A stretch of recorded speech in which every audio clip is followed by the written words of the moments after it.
In this chapter, Bobby is now been relocated to what's called a group home in Grensboro, North Carolina. A group home was moved by orphanages and child care systems to place children in more of a community setting because they found that like the orphanage I was raised in to start with, it was very institutional. And you went to church there, school, you ate in the same dining hall with the same people, and so you really didn't, I'm sure when your time came, you weren't ready to face the real world.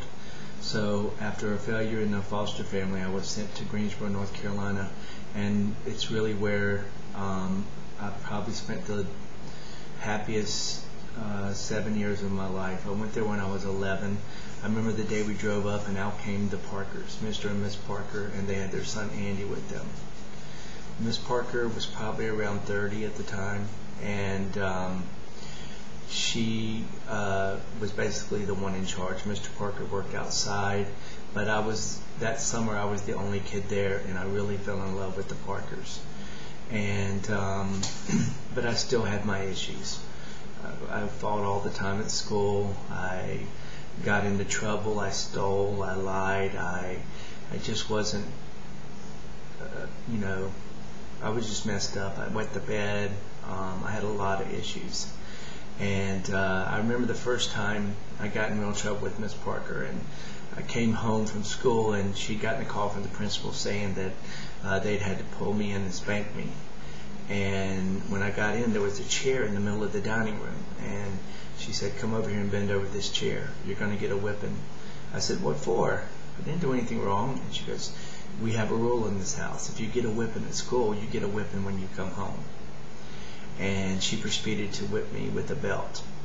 And of course, any kind of corporal punishment would just push me over the edge. And I flew into a rage and said I was going to call my social worker. I was going to get out of this place. How I hated her. She was a bitch, etc. And I went running for the telephone and didn't know the number. But as I started to reach for the phone, all of a sudden she caught me by the back of my shirt and she said, "Listen to me. As long as you're in this house, I'm going to take care of you. I'm going to feed you, and I'm going to try to help you get ready for life. But we will have rules in this house, and you will follow these rules." We had rules like every day after school you had to read a book for an hour.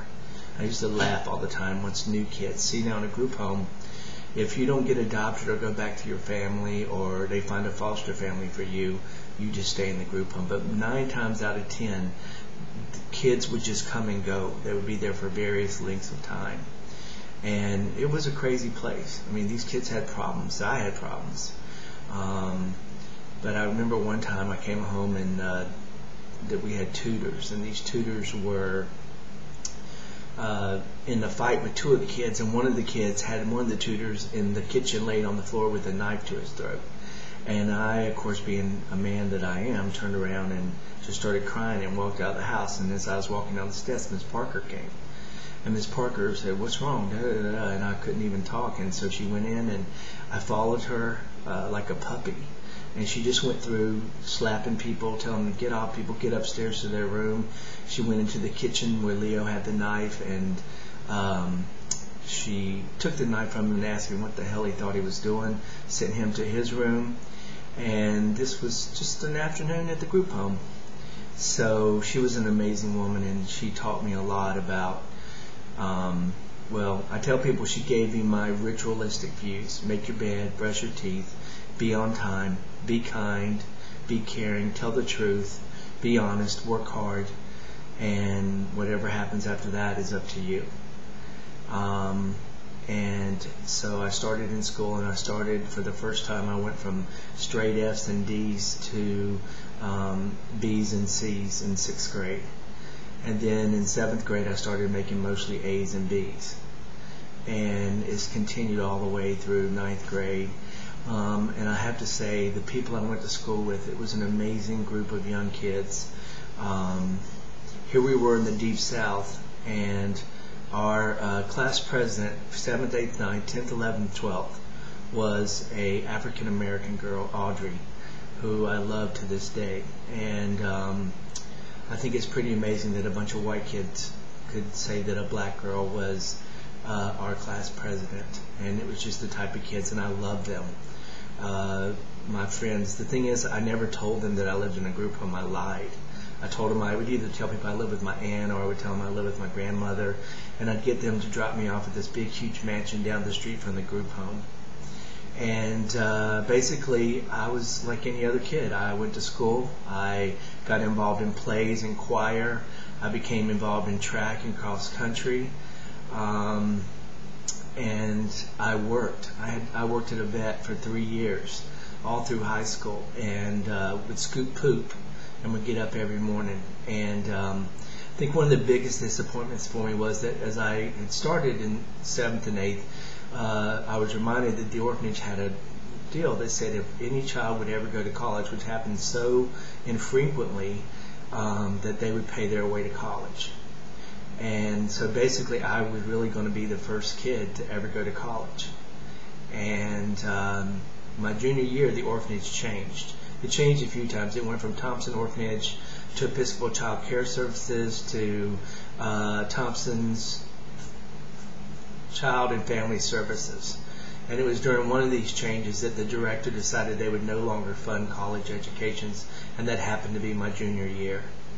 So the lack of support there. And Miss Parker, you have to realize, she was only 34, and here I was 17.